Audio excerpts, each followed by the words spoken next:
அனைவருக்கும் வணக்கம். சற்று முன் வெளியான முக்கிய அறிவிப்பு. இனி ஆதார் கார்டு மற்றும் பேன் கார்டுக்கு பதிலாக வரப்போகும் புது ஆபார் கார்டு. ஆதார் கார்டு மட்டும் இருந்தால் போதும் இருந்தாலும் அதுக்கப்புறம் பல கார்டுகள் வருகின்றன. ஆனால் இப்போது வந்திருக்கும் ஆபார் கார்டு அந்த ஆதார் கார்டையே தூக்கி சாப்பிடும்படி இருக்கிறது.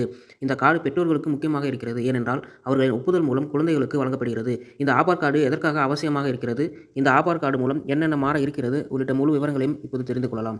ஆதார் கார்டை பிறந்த குழந்தை முதல் வாங்கிக் கொள்ளலாம். அது முக்கியமான அடையாள சான்றாக இருக்கிறது. ஆனால் இந்த ஆபார் என்றும் அழைக்கப்படும் automated permanent academic accountant registry card அடையாள சான்று மட்டுமில்லை, கல்விக்காக முக்கியமான ஆவணமாக இருக்கிறது. மேல்நிலைப் பள்ளிகளில் தொடங்கி கல்லூரிகள் அல்லது அதற்கு மேலான கல்வி பயிலும் மாணவர்களுக்கு இந்த ஆபார் கார்டு வழங்க திட்டமிட்டு இருக்கிறது. இப்போது மேல்நிலைப் பள்ளிகள் மாணவர்களுக்கு வழங்கும் பணியில் பல்வேறு மாநிலங்கள் தொடங்கியிருக்கிறது.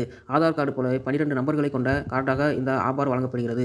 அதேபோல ஒரே நாடு ஒரே மாணவர் ஐடி என்னும் கொள்கையின் அடிப்படையில் வழங்கப்படுவதால் ஆதார் கார்டு போலவே இந்தியாவில் இருக்கும் அனைத்து மாணவர்களுக்கும் இந்த கார்டு ஒரே சேவையை வழங்க இருக்கிறது. மாணவர்களின் விவரங்கள் இந்த ஆபார் கார்டு மூலம் நிரந்தரமாக பதிவு செய்து கொள்ளப்படுகிறது. இதில் டாக்குமெண்ட்களும் அடங்கும். ஆகவே டிஜிட்டலாக மாணவர்களின் விவரங்கள் பதிவு செய்யப்பட்டிருப்பதால் எந்தவித சிக்கலும் இல்லாமல் அதை பாதுகாப்பாக வைத்துக் கொள்ளலாம். அது மட்டுமல்ல, இது ஒரு வாழ்நாள் அடையாள அட்டையாக இருப்பதால் மாணவர்கள் ஆரம்ப கல்வியை தொடங்குவது முதல் உயர் படிப்பு வரை இந்த ஒரே கார்டை பயன்படுத்திக் கொள்ளலாம். மாணவர்களுக்கு வழங்கப்படும் கல்வி கடன்கள் மற்றும் கல்வி சான்றிதழ்களின் விவரங்களும் இதில் பதிவு செய்யப்பட்டு ஆகவே ஏபிசி என்று அழைக்கப்படும் அகாடமிக் பேங்க் கிரெடிட் சேவையும் இந்த 12 நம்பர்கள் கொண்ட ஆபார் கார்டு மூலம் அணுகப்படும். இது டிஜிலாக்கர் சேவைகளுக்கும் பொருந்தக்கூடியதாகும். ஆகவே பள்ளி சான்றிதழ்கள் போன்ற முக்கிய ஆவணங்களை டிஜிட்டல் முறையில் பெற்றுக்கொள்ள முடியும். கல்விக் கடனை பெறுவதற்கான ஆவணங்களை கொடுக்கும்போது ஏற்படும் சிக்கல்கள் இந்த ஆபார் கார்டு தவிர்த்துவிடும்.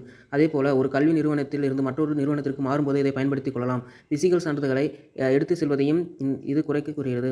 இது ஆதார் கார்டு மூலமாக வெரிஃபிகேஷன் செய்யப்பட்டு மாணவர்களுக்கு கொடுக்கப்படுவதால் இதில் எந்தவித சிக்கலும் இருக்காது. அதேபோல பள்ளி மாணவர்களுக்கு ஆபார் கார்டு வழங்க பெற்றோர்களின் ஒப்புதல்கள் மாநில அரசாங்கத்தால் கேட்கப்படுகிறது. ஆகவே ஒப்புதல் அளிக்கப்பட்ட பிறகே ஆபார் கார்டு பெற்றுக் கொள்ள முடியும். மாணவர்கள் பெயர், வயது, பிறந்த தேதி, பாலினம் மற்றும் போட்டோ அடிப்படை விவரங்களை கொண்டு இந்த ஆபார் கார்டு சேவை தொடங்கப்படுகிறது.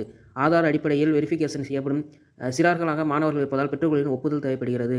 இப்படிப்பட்ட சேவைகளை ஆபார் கார்டு வழங்குகிறது. இது வரும் நாட்களில் அனைத்து மாநிலங்களிலும் மாணவர்களுக்கு கட்டாயமாக்கப்பட வாய்ப்புள்ளது. இந்த 12 நம்பர்களை வைத்து அனைத்து கல்வி நிறுவனங்களிலும் ஆவணங்களை சமர்ப்பிப்பது போன்றவற்றை செய்து கொள்ள முடிவதால் மாணவர்களுக்கு இதுக்கு மாறலாம்.